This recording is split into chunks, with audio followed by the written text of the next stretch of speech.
Hali dore yakoze impanuka ahantu heza urabona umushoferi yagize amahirwe ahubwo no kubona ko nta bantu hari kumwe n'abantu baba babyutse abari nka nijoro bose bagenda bose basanze n'ubundi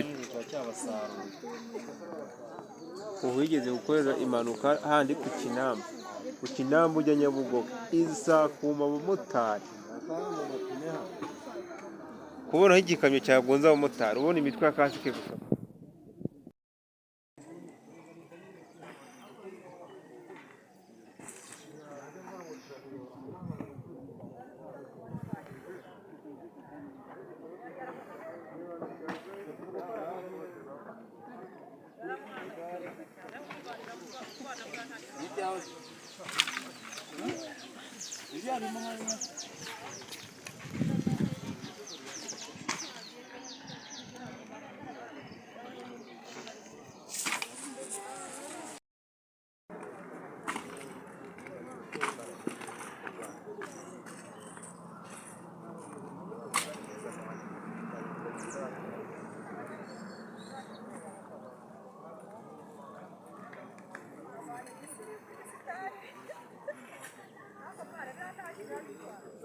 Okay.